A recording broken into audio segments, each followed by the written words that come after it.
I think a lot of what makes a startup feel like a startup is the sense of that the founders are still running it to their original vision and they're empowered to make decisions.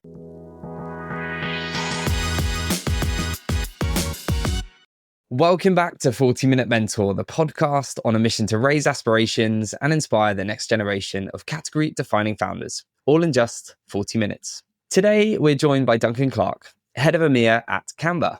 I don't think Canva needs much of an introduction these days. The global online visual communications platform is on a mission to empower the world to design. Founded in 2013 by Melanie Perkins, Cameron Adams, and Cliff Obrecht, Canva was built to make design accessible to everyone. And that's certainly been a successful mission to date, with over 200 million monthly active users, I am one of them, and a valuation of over $42 billion. Before leading Canva's EMEA team, Duncan started his career in journalism at The Guardian, became co-author of The Burning Question, a data-driven analysis of climate change, and built Flourish, the leading platform for data storytelling and visualization. Flourish is what brought Duncan into the Canva family following its acquisition in February 2022. So I am super thrilled that Duncan is here to share his career journey, his experience of building Flourish as a first-time founder, and of course, his journey with Canva so far. So Duncan, a warm welcome to 40-Minute Mentor. How are you? I'm very well, thank you. And thanks for the welcome. It's great to be here. Well, it's great to have you on the show. And we always like to warm up our guests with some quick fire questions just to get you going. So please finish the following sentences after me. Number 1, the moment that defined my career was when?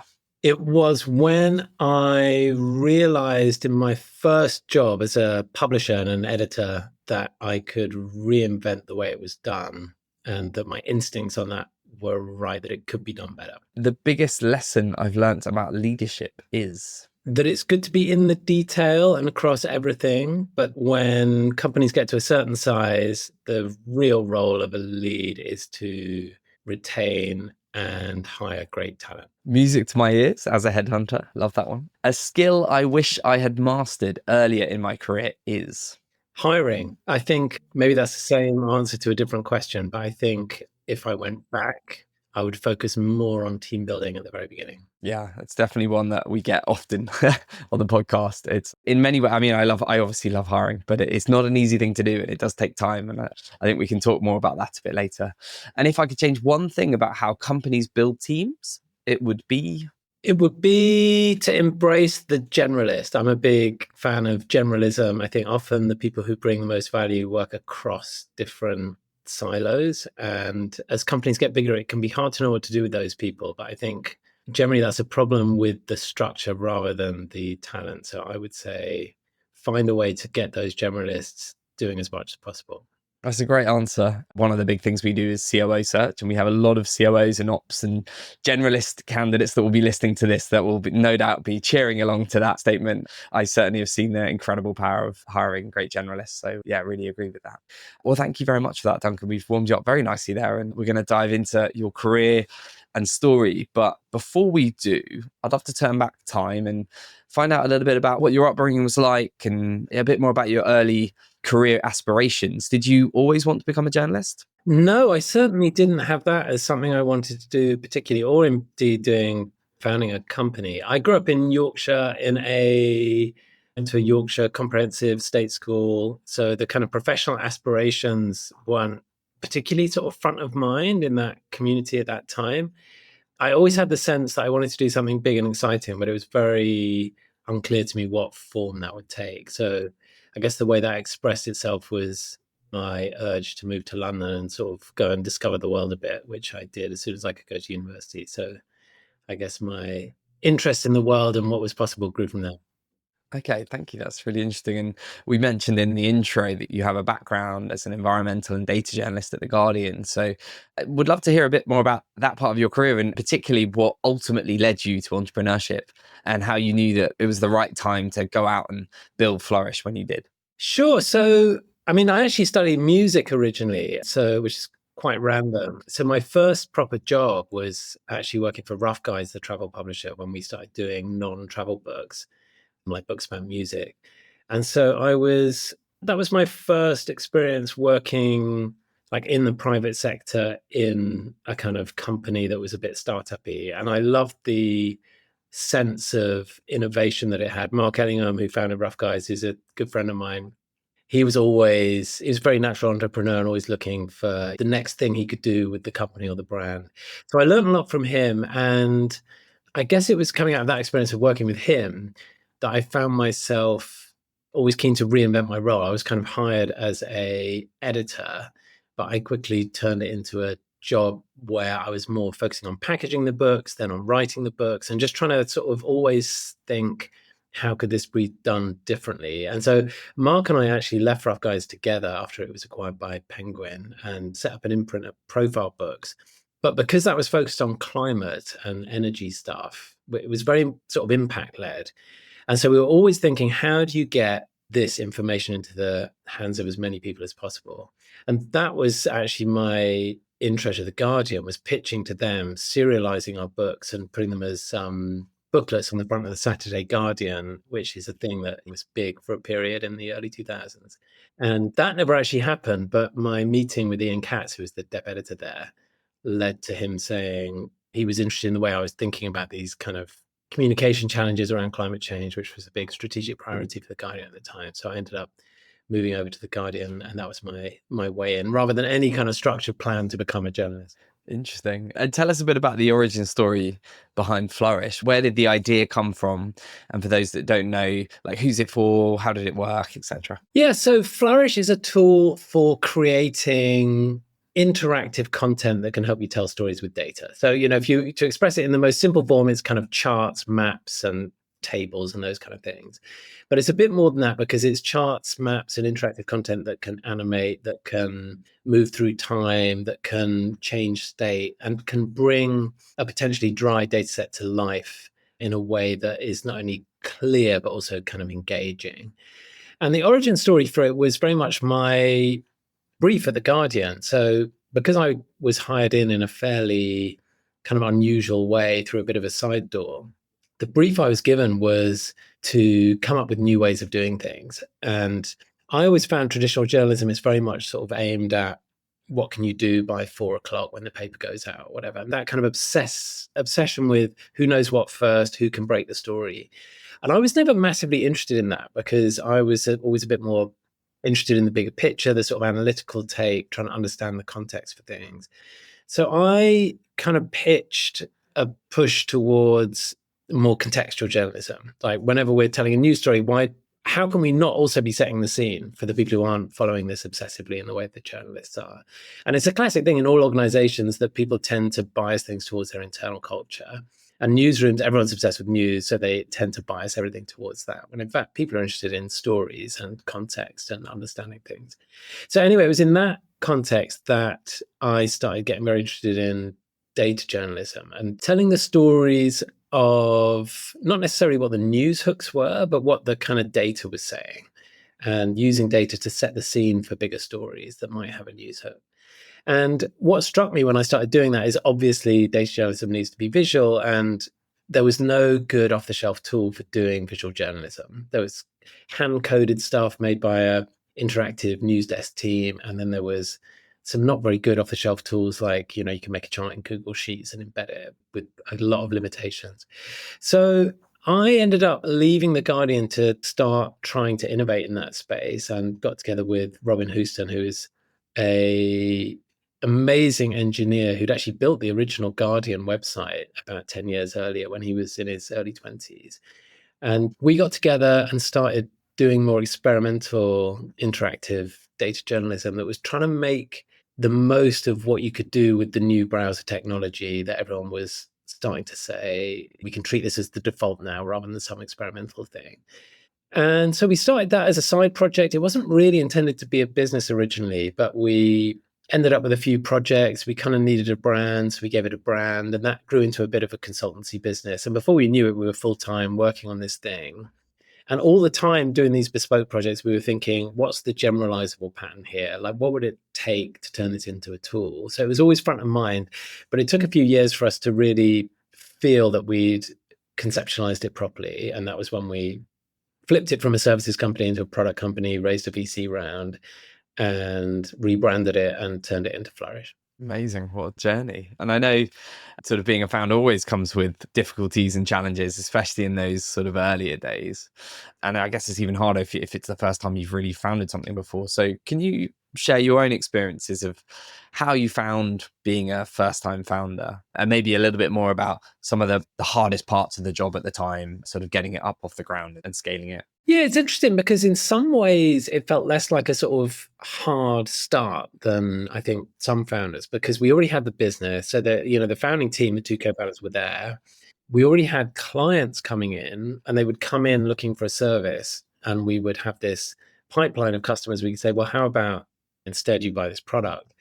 And so we were able to gradually transition it more than most startups from one thing to another thing.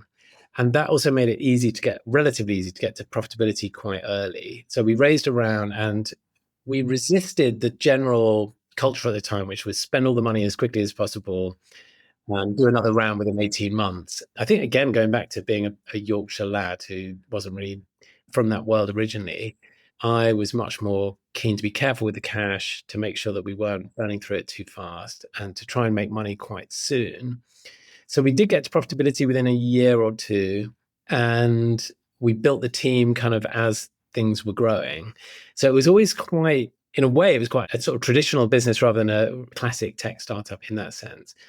But that also helped us understand the market, because people were coming in and asking for things, and we would kind of try to understand what they needed and what they wanted. And so I guess we did the thing that is often gets described as do things that don't scale, and do that on purpose. I don't think we necessarily thought of it that way, but I guess that's what we were doing. No, that's really interesting. Clearly, it went very well, and it sounds like you kind of had a faster start because of the nature of the sort of pivot you made. But were there any particular things or people that really helped in those early days to really turbocharge scaling? And on the flip side to that, I'd be interested to know if there was anything that you wish you had known beforehand, if you would have your time again. Yeah, I remember we were making our first proper hire, and we were asking around, in this space, who everyone thought was, if you could hire anyone, who would you hire? And that was definitely the right approach. I think, looking back, something that's definitely true ever after is, just putting job ads up is never the way to get the best people. Occasionally you get lucky and amazing people apply, especially once you've got a good brand. But actually going out and looking for people is always the best. So I remember that feeling of sitting with this guy who had this really great job as a designer developer he was at the Guardian, actually, sort of trying to tread that line between being incredibly exuberant and excited about what you're going to build and sort of selling the dream. At the same time as thinking, I've no idea if this is actually going to work. He's actually got quite a good job. So I don't want to oversell and get him to give up his career for something that might not work. So I remember that kind of being a strange feeling at first. And yet, I guess deep down, I did think it was going to work. So I didn't feel too conflicted doing that. But yeah, he made a big difference. So that first hire, someone just coming in and sort of doubling the bandwidth, because my co-founder was building the back end and I was doing everything else. So suddenly to go from 1 to 2 people, if you get, again, a proper generalist, because that person, Dan Lauter, who's, still with us, still absolutely key in the company, is an amazing combination of designer, engineer, and product person. So he was able to really move the needle in that generalist founder way, in a way that if we'd hired more deep specialists at that time would have been harder. Yeah, thank you for sharing. That's really interesting. And I guess before, and we'll come on to talk about the exit, you were building Flourish for sort of 6 years before the exit to Canva. So tell us a bit more about how you approached the evolution of the business, how the product evolved over those years prior to the acquisition, and any other kind of highlights from that scaling period. Yeah, so I guess when we thought about the product originally, we went for a very broadly conceived version of what it could be. So we knew that we wanted it to be a tool that anyone could use to make advanced data graphics. But I guess the main decision we made early on was realizing that when we thought about what should this tool enable you to do, it felt a bit arbitrary any scope that we could pick. So we decided quite early to make it infinitely flexible and to make it more like a platform than a tool. So actually anyone can make the visualizations and insert them. It's almost like a platform and plugin system. And although that has never been a really prominent part of how Flourish is seen from the outside, it made a huge difference to how it worked on the inside, because it meant that we were able to build things in a really modular way. So we became almost like it was more like an app development framework and we were the app developers. And there are some customers like major newsrooms who now do a lot of their own coding of visualizations in Flourish too. But actually, I think that thinking about the modularity of what you're building is a really, really helpful way to scale and to keep things in a tightly ordered way in terms of the code base and everything. So that worked quite well, and it allowed us to just be quite reactive to what was going on in the world and what users were telling us, so that we could quickly meet their needs, and also we could react to new trends. And one of the trends that was really big for us, this was probably in about 2019, 2020, was bar chart races. John Byrne Murdoch, the very brilliant data journalist from the Financial Times, he's their chief data reporter now, he made this example of a bar chart race, a kind of bar chart that plays through time and the bars move up and down.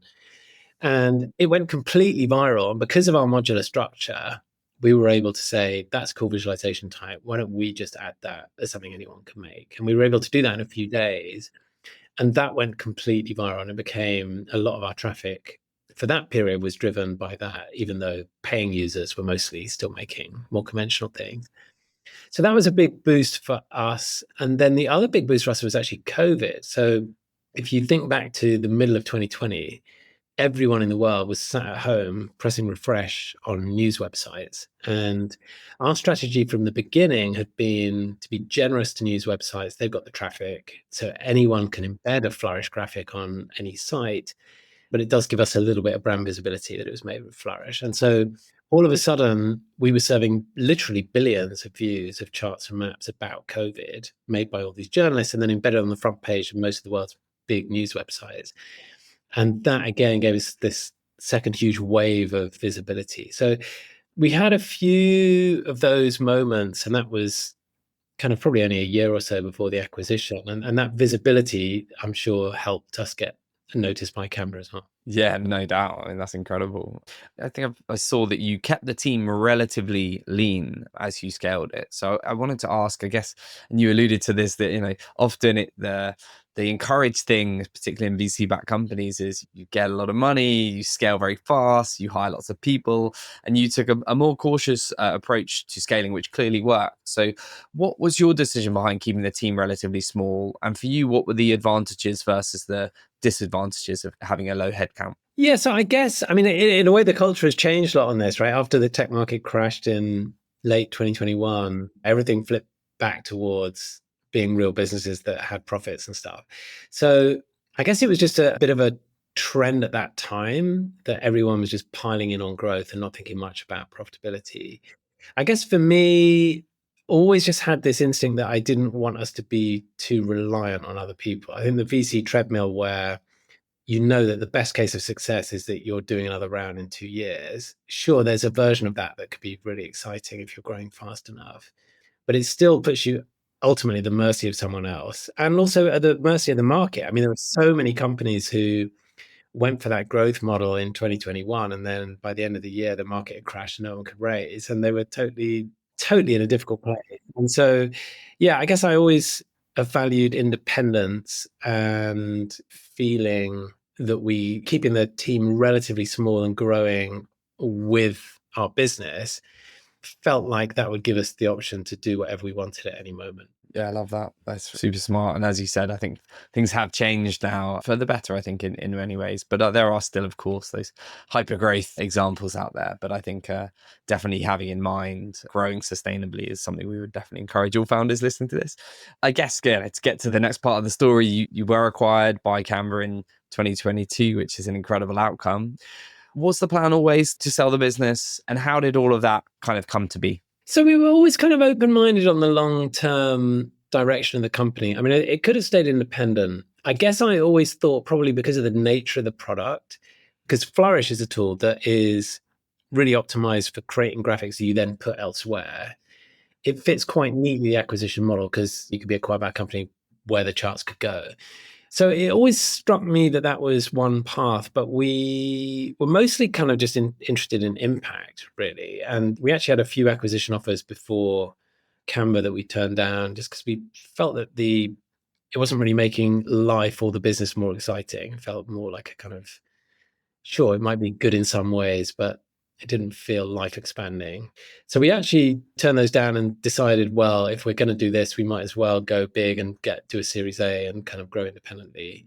And then it was only during that fundraise we got chatting to Canva. And that just felt like a completely different conversation because I say us now, but at the time, their ambition was really, really huge. Their kind of global reach was really, really massive. And the fit between what we built at Flourish and what Canva had done was really, really good because Canva had built this huge user base and this very sort of generically useful visual communications tool, whereas we'd built specialist data graphics, which is something they hadn't really started, that could be added to any other platform. So it was a really neat fit on the product, but actually it was mostly the sense of culture and ambition and excitement that made us think, yeah, this is a no-brainer.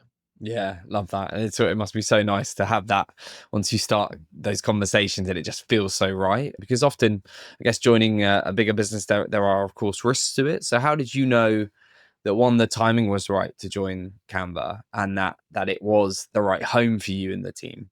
I guess that it was the latter, really. And then the former about the timing felt almost like a detail. I mean, as it worked out, the timing was really, really good. But really, it was just a sense of knowing instinctively very quickly that this company was fairly deeply aligned with what we'd built. And I mean, a few of the things that contribute to that, there's like things like the product fit, like I mentioned before, but there were other things like the fact that we were very quickly, immediately on a call with the co-founders. And that just made us feel that this was about instinctive trust and relationship between founders. It wasn't like, just a chat with a corp dev team or something. So there was that sort of cultural side about how it was handled on the Canva side, but also other cultural things like the fact that Mel and Cliff were about to announce that they were giving all their equity to pledging it to good causes, so that Canva is now effectively 30% owned by charitable pledges, which is kind of amazing and very unique. And given that I always been interested in that impact side of business, then that was another big draw.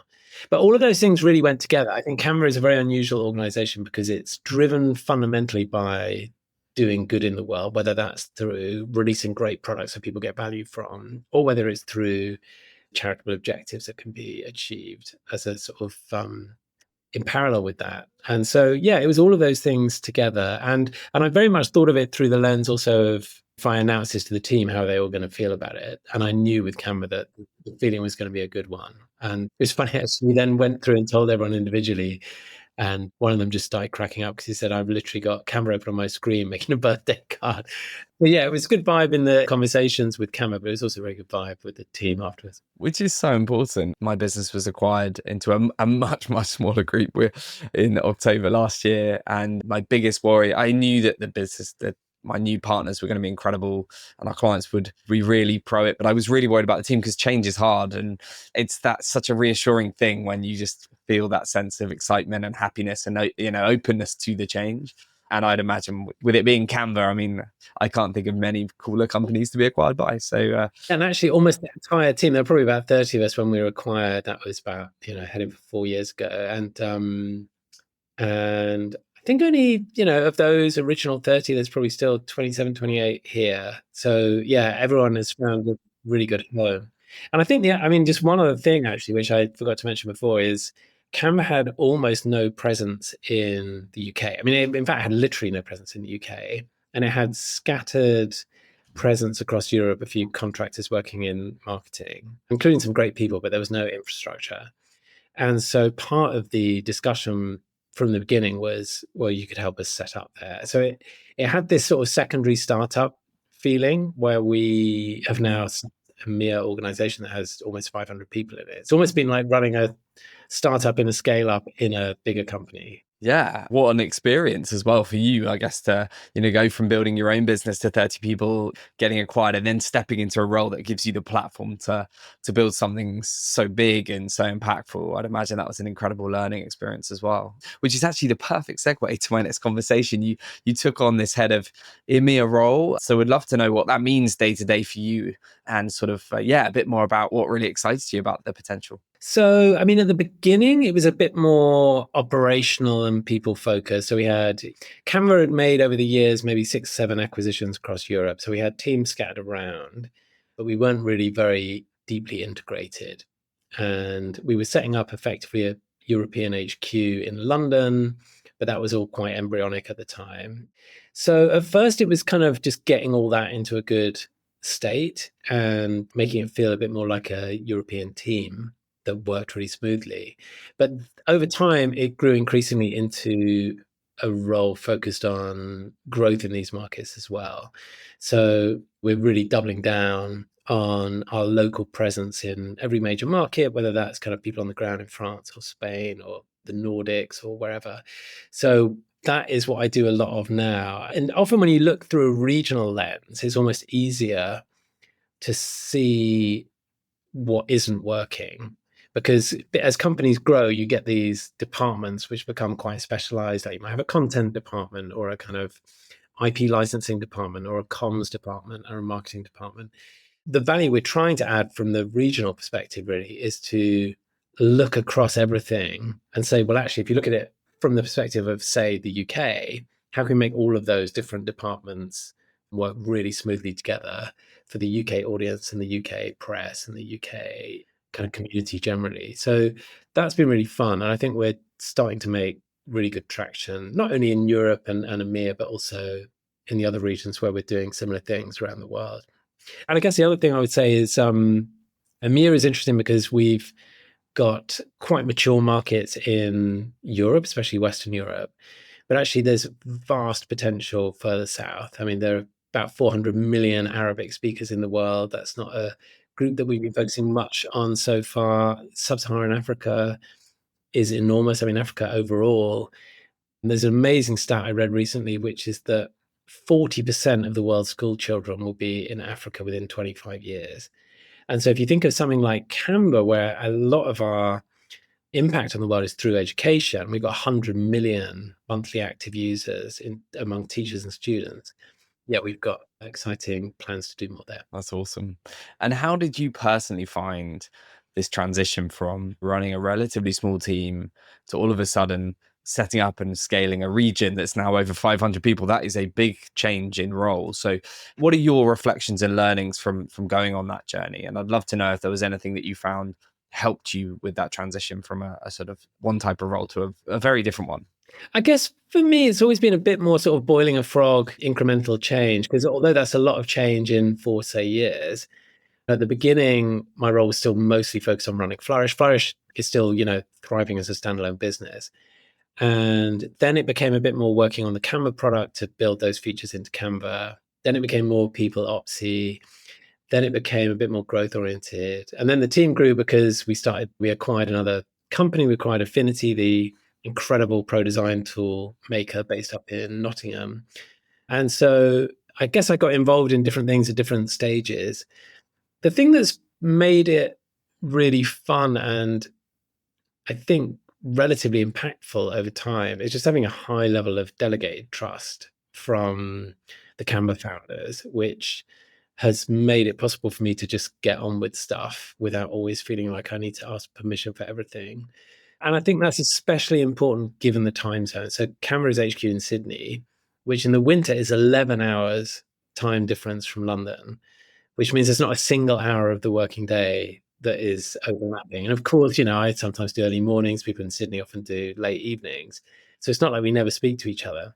But I think the more brutal your time zone disconnect, the more important it is to have quite empowered local teams who can get on with stuff. And that's always been true in terms of like trust from the Canva founders. And I think we're making it more and more true with every year that goes by in terms of really having the region run almost like its own company.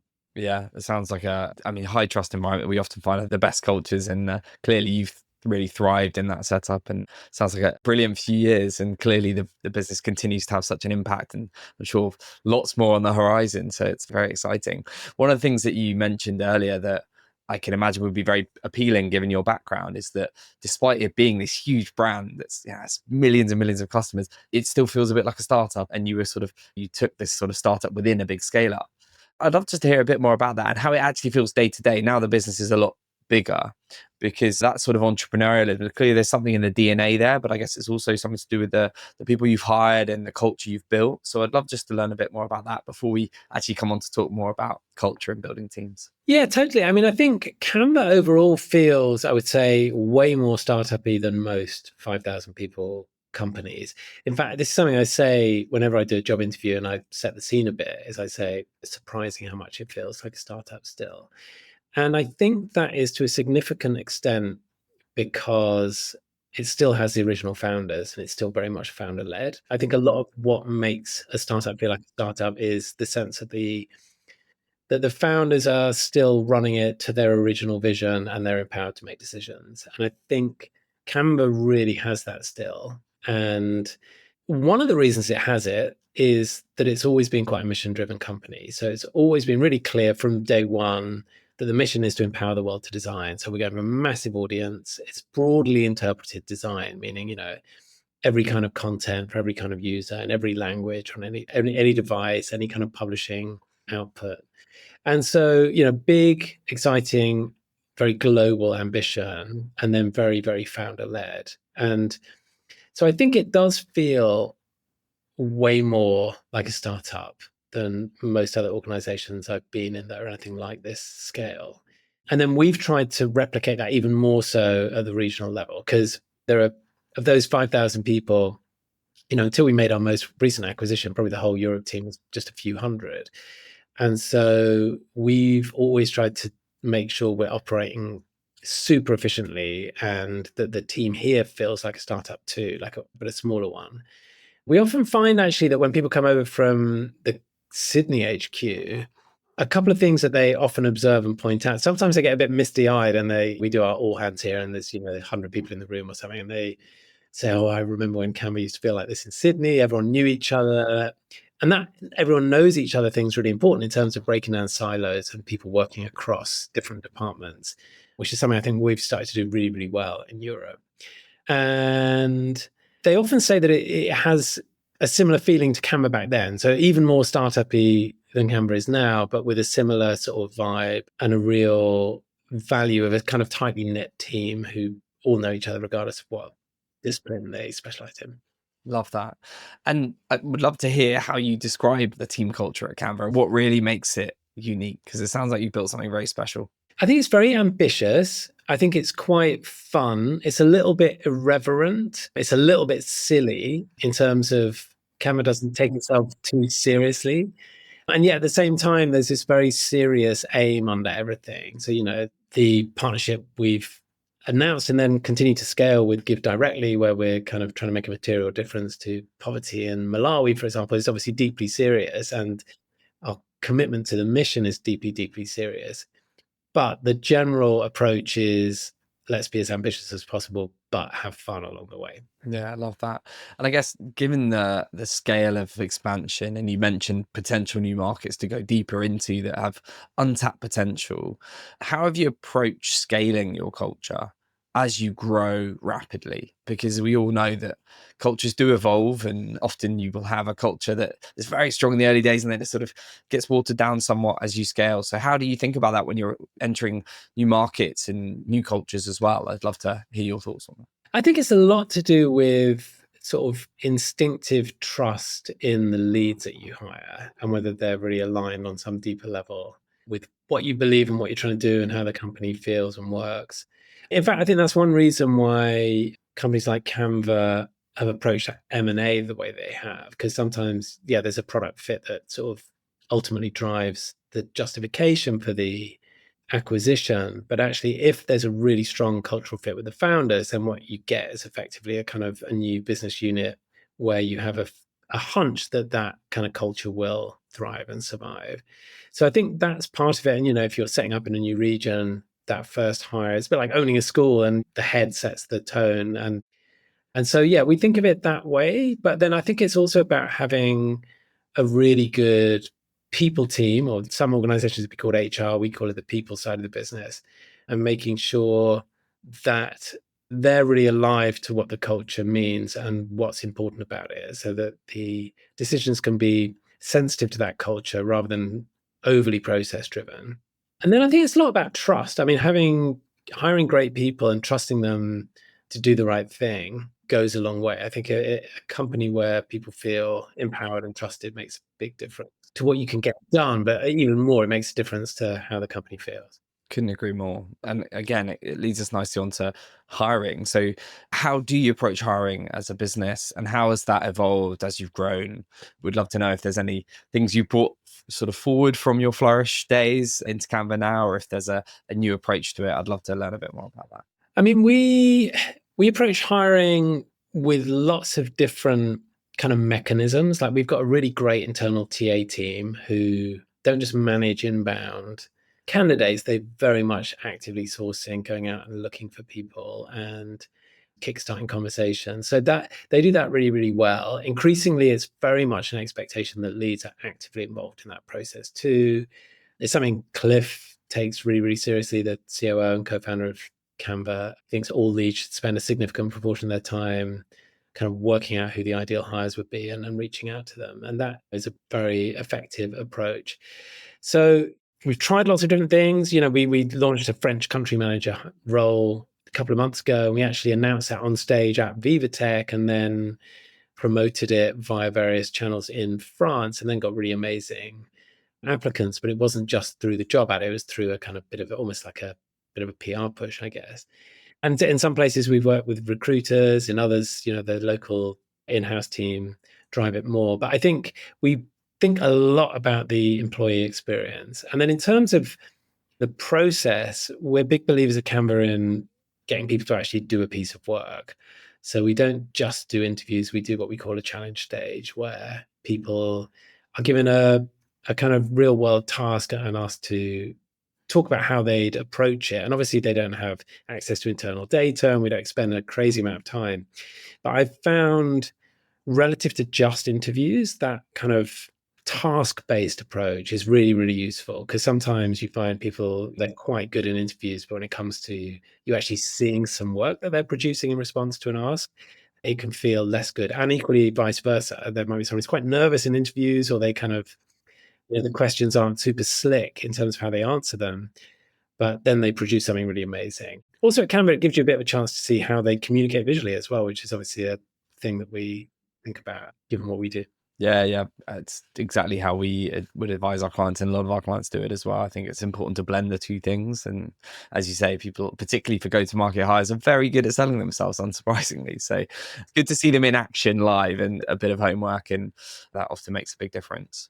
I guess there are going to be people listening to this who love Canva as a product, would love the idea of working in a business like that. So what advice do you have for them? What really helps make candidates stand out to you?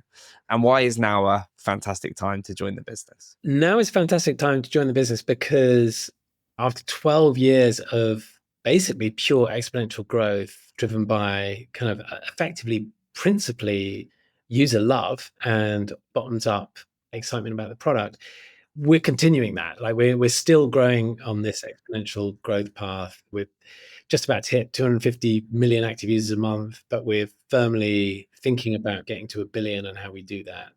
And going back to what we were saying before about there are businesses that are run more like a VC treadmill and ones that are run more like proper businesses. Canva has never done major rounds of layoffs because it's quite cautious about how it hires, and it's always been profitable for at least 7 years. And so it's a kind of real business as well as being a business that's growing really fast. I think that's quite unusual. In terms of how people can stand out, I think the main thing is to stand out at all, like however you do it. And once you've got a talent brand as big as Canva's, then you will get hundreds of applicants for any role.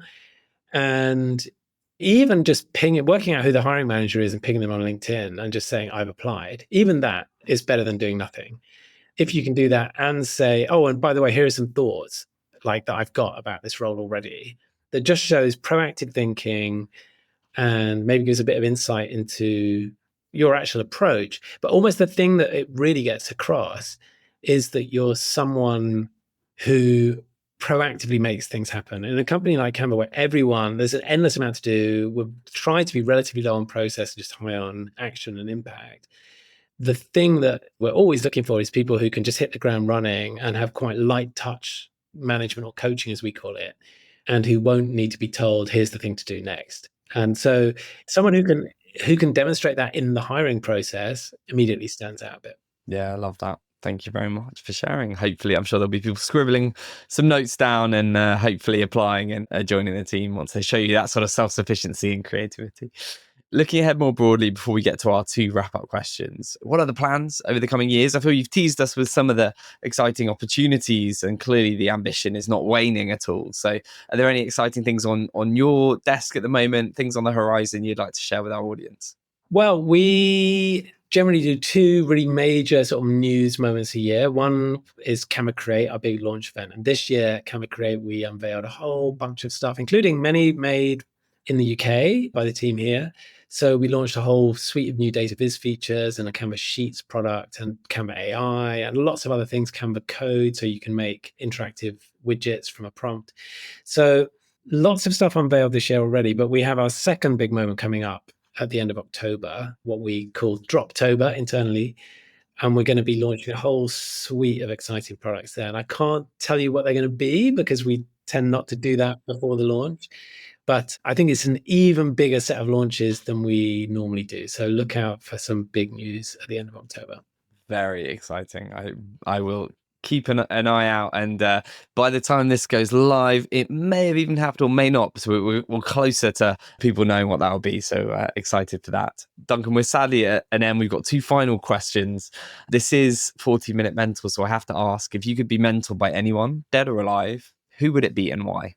This is probably the most common answer in the world, but I think when it comes to running a tech company, it has to be Steve Jobs. And I think he seemed to strike some balance between product obsession and kind of sticking true to kind of design principles whilst having an amazingly good radar for brand and building a company that would certainly survive long after he was no longer around. So maybe that's an obvious answer, but it does feel like a good one. No, definitely a great mentor. Definitely been, mentioned before, and quite rightly so.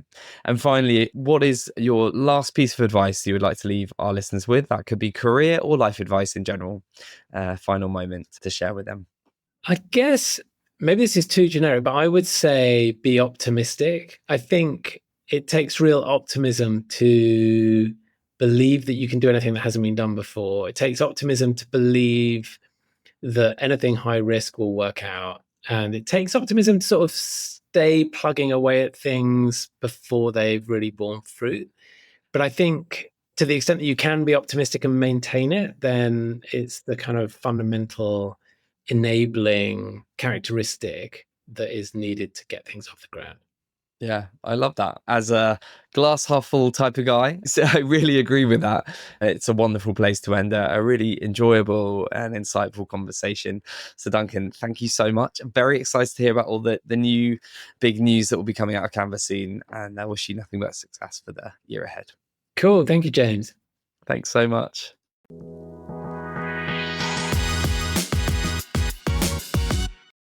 Thank you so much for tuning into today's episode. I really hope that you found it useful and inspiring.